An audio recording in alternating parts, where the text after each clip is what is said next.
kejahatan narkoba, kejahatan yaitu teroris, sama extraordinary crime, kita sudah tuntut mati. Apalagi koruptor yang sudah kemudian menggemplang uang kita 1.500, itu layak dihukum mati. Mari kita benchmarking kepada Cina, karena kita sekarang ini banyak kemudian belajar dari Cina, melihat masalah ini secara holistik. Sama kita tahun 98 memperbarui soal korupsi, di Cina sama. Tapi salah satu Perdana Menteri beliau pada saat itu, dia katakan, berikan saya 1.000 peti mati, satu untuk saya, dan 999 kalau ada kemudian orang mengkorupsi uang lebih daripada 80 miliar rupiah kita, akan saya hukum mati. Andro, dari situlah Cina, setiap orang melakukan korupsi 80 miliar, kemudian dihukum mati. Saya terus terang masuk dari sini, Andro. Sekarang tahun 88, saya tadi searching Bang Magdir, tahun 98, income per kapita kita dengan Cina, Bang, bisa searching, sama Bang, sama kita tahun 98. Tapi Bang Fredrik, setelah 25 tahun sampai detik ini kita bicara, kita masih 4.000 US dollar. Cina sekarang sudah 12.000 US dollar income per kapitanya. Artinya 3 kali lebih baik daripada Indonesia. Di mana starting. Oleh karena itu masuk dari sini. Kalau kita serius, selama ini kita memang sudah melakukan.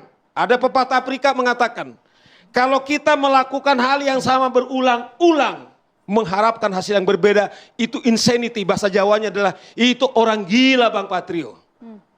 Seseorang yang melakukan hal berulang-ulang, mengharapkan hal yang sama, kalau bahasa Jawa kata itu gendeng. Oleh karena itu, saya bukan soal apakah ini soal hak asasi manusia. Korupsi itu sendiri sudah melanggar hak asasi manusia. Oleh karena itu menurut saya supaya kita maksimal, kenapa kita tidak menerima Cina? Coba saya tidak menghina Patrio. Kalau kita lihat misalnya, katakanlah korupsi extraordinary crime, sama dengan kita bilang teroris, sama dengan narkoba. Padahal menurut saya jauh lebih dahsyat kejahatan daripada koruptor. Ini tidak beretika karena kejahatan mereka di tangan mereka di hotel berbintang 7 yang mereka lakukan. Jadi layak dihukum mati Bang koruptor. Jadi oleh karena itu coba WA yang dirilis oleh Jaksa Agung. Orang-orang senang. Orang-orang itu dia bilang orang-orang senang di grup WA-nya. Oleh karena itu Bang Andro, kalau kejahatan narkoba, kejahatan yaitu teroris, sama extraordinary crime, kita sudah tuntut mati. Oleh karena itu kalau kita mengharapkan tidak lagi ada kemiskinan, saya kira sangat layak semua koruptor, apalagi koruptor yang sudah kemudian menggemplang uang kita 1.500, itu layak dihukum mati. Layak dihukum. Hukuman mati tidak akan membuat manusia itu jerah. Di dunia manapun, zaman Roma sampai sekarang, tetap tidak akan bikin orang jerah. Jadi pendapat saya Pak, adalah bagaimana kita melakukan suatu pencegahan korupsi. Dan kedua, hukum itu saya sangat setuju, misalkan contoh dengan hukum seumur hidup. Betul, hukum seumur hidup itu dengan KUHP yang baru itu 10 tahun itu berkelakuan baik akan dirubah. Betul, karena itu adalah peri kemanusiaan. Tetapi yang dihukum ini saya rasa adalah kita membuat suatu jerah. Misalkan contoh, dalam amar putusan wajib dicantumkan oleh hakim. Tidak bisa dalam hal ini hanya kita mentafsirkan. Bahwa dihukum si A itu melakukan kerja sosial secara paksa. Contoh kerja sosial misalkan bersihkan masjid, bersihkan gereja, bersihkan pasar. Dengan memakai baju, saya koruptor. Itu akan membuat keluarganya itu malu. Dan dalam hal TPPU, saya lihat sampai hari ini, hanya kulitnya aja yang disentuh. Kenapa? Sanak keluarganya itu masih hidup mewah, nggak ada yang disentuh.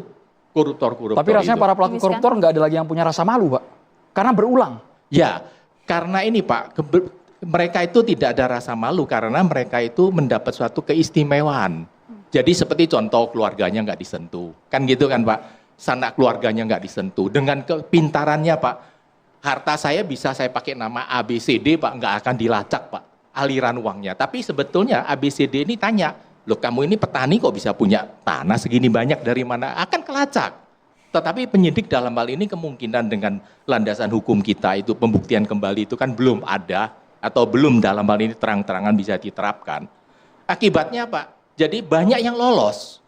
Apa seperti contoh mereka punya rumah mewah, punya uang banyak di Amerika, di Swiss, di segalanya. Nggak akan kesentuh. Tapi kalau misalkan mereka itu diwajibkan kerja sosial, kerja paksa itu adalah melanggar hak asasi manusia. Saya koruptor, dia pakai baju itu mau nggak mau dia nyapu di jalan, dia nyapu di masjid, dia segala, dia kan malu. Keluarganya juga sangat malu. Itu akan bikin rasa jera. Sebenarnya pidana mati atau hukuman mati itu dimungkinkan. Di dalam kitab Undang-Undang Hukum Pidana, pasal 10 itu kan ada pidana pokok, pidana tambahan. Satu di antara pidana pokok itu adalah pidana mati. Dan kalau kita bicara tentang hukuman mati, maka kita bicara pasal 2 ayat 2 Undang-Undang Tipikor.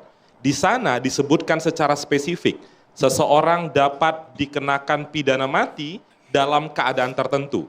Namun yang harus dipahami, tidak semua jenis korupsi dapat dijatuhi pidana mati. Jenis korupsi itu ada 7 di dalam Undang-Undang Tipikor, satu di antaranya adalah pasal kerugian keuangan negara, pasal 2 dan pasal 3. Di sanalah bisa disematkan pidana mati kepada pelaku korupsi. Itu pun dalam keadaan tertentu. Ada 4 kondisi keadaan tertentu yang disebutkan dalam peraturan perundang-undangan. Yang pertama, negara dalam keadaan bahaya. Kemudian yang kedua, korupsi dalam bencana alam. Kemudian yang ketiga, pengulangan atau residivis pelaku korupsi. Kemudian yang keempat, krisis ekonomi. Jadi sebenarnya pembentuk undang-undang ketika menyusun pasal 2 ayat 2 ini membuat syarat yang amat sangat ketat. Misalnya kalau kita ambil contoh kasus konkret yang sudah berkekuatan hukum tetap, ada kasus dulu, kasus Bansos, Juliari Peter Batubara. Apakah Juliari itu bisa dikenakan pidana mati? Secara hukum normatif tidak bisa. Sekalipun memang kalau kita melihat yang bersangkutan atau pelaku melakukan kejahatan di tengah kondisi sosial yang sedang porak-poranda, tapi pasal yang disematkan adalah pasal suap menyuap. Jadi kalau saya merefer misalnya dalam kontekstual saat ini, pernyataan dari pimpinan penegak hukum, ada korupsi yang menyentuh kuadriliun misalnya, lebih dari 1.000 triliun dapat dikenakan pidana mati, syarat mana yang terpenuhi? Jadi pada konteks hukum normatif, pidana mati bisa dijatuhi, tapi syaratnya seperti apa? Yang penting saya tegaskan di sini, kita harus ingat Pak, hukum itu bukan balas dendam Pak. Ingat Pak, kita memang manusia, termasuk saya, kita ini punya jiwa binatang. Kita ini senang sekali Pak. Coba Jiwa apa, Pak? hukum Jiwa apa Pak, tadi, Pak? binatang. Jiwa binatang. Ya, kita ini senang sekali Pak kalau lihat Pak ya, orang dipenggal kepalanya. Coba ada penggal kepala, semua pada berebut lihat Pak. Tapi gini, Siapa itu, Bang Pak Fredrik, Fredrik? Mungkin ya satu Bang dua Fredrik, tidak kalau Pak. 1.000 triliun itu lebih dari binatang, Begini, Bang Fredrik. begini. Ya, Saya yang bicarakan ini Pak, hukum itu bukan balas dendam. Orang korupsi itu tentu salah Pak, sangat salah. Tetapi yang kita pikirkan pertama yang harus kita pikirkan, bagaimana bisa mengembalikan uang itu. Bukan menghukum orang itu mati, orang itu dicambuk, dilemparin batu sampai mati, diapakan, itu nggak ada artinya. Yang penting itu bagaimana bisa uang itu kembali. Maka saya bilang kan Pak TPPU ini harus betul-betul dilaksanakan sampai ke ekor-ekornya. Yang jangan bikin malu Pak. Begini Pak, saya punya anak 5 Pak. Saya punya cucu 10. Saya terus terang Pak, kalau anak itu marah atau biar papi bikin saya malu Pak, saya ini lebih sakit daripada saya dihukum sama hakim. Kita itu akan sangat tertekan Pak, kalau dari keluarga Pak. Makanya Pak dalam hal ini, kalau sampai anak bilang, papi kamu gini, gue lebih baik gak jadi anakku, saya putus hubungan, saya gak mau jadi anak kamu. Itu kita akan sangat Jadi malu gini, Pak. Saya kira karena 2 kali Pak Fredrik mengatakan soal balas dendam, enggak, ini soal cinta ini. Sesungguhnya ketika kita dorong hukuman mati, sedang mencintai ada 280 juta rakyat Indonesia yang kemungkinan selamat dari hukum. Pak Fredrik saya mengatakan, ketika seorang dirut yang sudah menjadi seorang S1 Pak, digaji 1 miliar, kalau dihitung hari ini di Komisi 6 Pak, seorang dirut atau direksi daripada Pertamina lebih besar gajinya daripada gaji seorang Donald Trump. Bahkan dengan seorang direksi Facebook.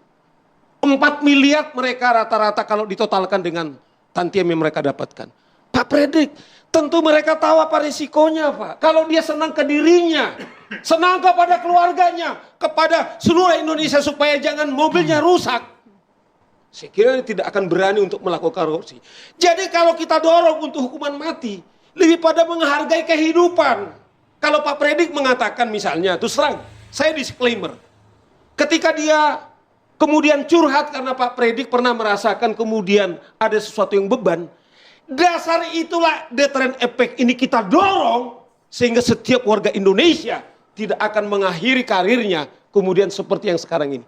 Apakah 4 triliun, Andro? Apakah 4 triliun kamu bisa menyelamatkan harga diri keluargamu? Saya terus terang, kenapa kantor Saur Siagian kemudian tidak menangani korupsi? Itu bukan soal moral pelanggaran etika. Tapi kejahatan karakter ini, saya bilang Andro, itu di tangan mereka. Di tengah pengawasan mereka. Hidup di di hotel bintang 7. Sementara Andro, saya beberapa kali sedang makan, saya di warung Padang yang 13.000. Ada beberapa kali saya ingat ibu-ibu datang dengan 4 anaknya, Bang Patrios. Dia punya 5.000. 5.000. Saya hanya punya 5.000 anak, saya nggak makan, Pak. Bukan sekali saya dengarkan itu, Bang Patrio. Sehingga setiap saya pergi ke warung Padang, Bang Patrio, saya nggak berani hanya membeli diri saya. Itulah realitas Indonesia saat ini. Nah, oke teman-teman, setelah kita melihat dan menonton video yang barusan kita putar, gimana ini? Gimana pendapat teman-teman? Dimungkinkankah hukuman mati bagi koruptor bisa dilaksanakan di Indonesia? Tentu saja hal ini ada yang setuju dan ada yang tidak setuju. Ya. Kalau kita melihat perkaranya ini, ya, kalau Indonesia bisa dilakukan hukuman mati bagi pelaku narkoba, ya, bagi penjualan narkoba di Indonesia, lalu apa bedanya yang korupsi? Ya, sama-sama menyengsarakan rakyat Indonesia. Ya, kalau narkoba merusak masa depan Indonesia, sama halnya dengan para koruptor, ya, merusak masa depan Indonesia juga. Ya, anak-anak nggak bisa sekolah. Ya, kalau udah sampai 1 atau 1.000 triliun, ya itu sudah merusak masa depan bangsa ini. Ya, kalau menurut saya, kalau dibilang dimungkinkan, kalau menurut saya, ya dimungkinkan bisa dilakukan hukuman mati bagi mereka yang melakukan kejahatan korupsi. Ya, 1.000 triliun. Wow, luar biasa. Kita nggak tahu jumlahnya segede apa, sebanyak apakah itu volume kalau dikumpul itu 1.000 triliun itu. Ya, itu sudah merusak masa depan bangsa yang harusnya rakyat menikmati. Umpamanya anak-anak bisa sekolah tanpa harus bayar sampai S1, S2. Tetapi ujung-ujungnya sekarang ini tidak bisa sekolah. Banyak yang nggak sekolah anak-anak Indonesia sekarang ini. Ya, sehingga berdampak pada pencarian pekerjaan yang sulit. Karena tidak punya skill. Ya, kita nggak bisa bersaing di dunia internasional. Gara-gara orang-orang seperti ini yang sudah melakukan kejahatan korupsi ini. Ya, kalau kita melihat dari dulu pernah saya melihat beberapa kali dibahas ini di dalam acara televisi antara ada yang setuju, ada yang tidak setuju. Ya, sebagaimana tadi yang barusan kita lihat, ada seorang pengacara ini tadi ya, yang Bapak Kumisan, ya tentu saja teman-teman tahu lah ya, siapa dia, yang tidak begitu setuju. Bahkan dia bilang, ya dipermalukan aja, disuruh nyapu-nyapu di tempat-tempat ibadah atau di jalanan sehingga dia mempermalukan diri dan mempermalukan keluarga. Ya, tidak cukuplah seperti itu. Ya, kalau kata seorang tadi yang di dalam acara, dia bilang, ya nggak apa-apa, malu deh, nggak apa-apa, 1.000 triliun. Nggak apa-apa, malu, nyapu-nyapu di pinggir jalan, nggak apa-apa, 1.000 triliun. Saya juga kalau dibilang, ini uang sama kamu 1 miliar, suruh kamu nyapu-nyapu di pinggir jalan. Ya, semua juga orang mau nyapu-nyapu di pinggir jalan 1 miliar. Nggak apa-apa. Kalau cuman itu hukuman sosial doang, ya aneh-aneh juga ya menurut saya. Ya, jadi itu malah nggak memberikan jerak kepada orang-orang yang mau melakukan hal-hal seperti itu. Kalau ada pendapat-pendapat yang seperti ini. Ya. Bahkan tadi ada salah satu tadi narasumbernya yang mengatakan bahwa sebenarnya sudah ada landasan hukumnya untuk bisa dilakukan hukuman mati bagi pelaku-pelaku korupsi di Indonesia ini. Tentu saja ada syarat-syaratnya. Ya, sudah lama itu, sudah ada sebenarnya. Tapi sampai sekarang ini kenapa tidak bisa dilakukan? Ya, kita nggak tahu apa penyebabnya. Ya, berbagai macam alasan lah bahwa ya untuk mati hidupnya seseorang itu bukan hak manusia. Ya, bukan hak manusia untuk memutuskan nyawa manusia.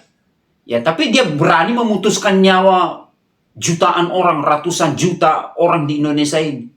Ya, dengan dia korupsikan uang sebesar itu, ya dia memutuskan nyawa itu. Ya, itulah yang terjadi.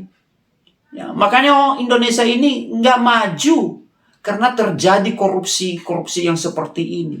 Terjadi pembebasan. Tadi ada yang bilang, ya paling nanti hukumannya 2-3 tahun udah bebas. Bahkan kemarin ada yang kita tahu di pemberitaan bahwa korupsi 300 berapa triliun itu ya hanya dihukum 6 tahun. Ya, akhirnya banyak keberatan para netizen, warganet, semua viral berita itu. Ya, akhirnya dinaikkan. Coba kalau nggak diviralkan, coba kayak zaman dulu, nggak ada media sosial. Ya udah, 6 tahun ya, menurut dia 6 tahun ya nanti berkelakuan baik segala macam lah ya, jadinya 3-4 tahun. Udah selesai, keluar kipas-kipas, senang-senang ya di atas penderitaan orang lain. Ya tentu saja ada bagi mereka yang melakukan hal itu, ya bagi mereka pasti senang-senang. Tapi ada pihak-pihak yang dirugikan. Ada pihak-pihak yang menderita dari perbuatan mereka itu. Ya sebenarnya itulah yang kita harapkan di Indonesia ini. Ada perubahan-perubahan, ada perbaikan-perbaikan ya.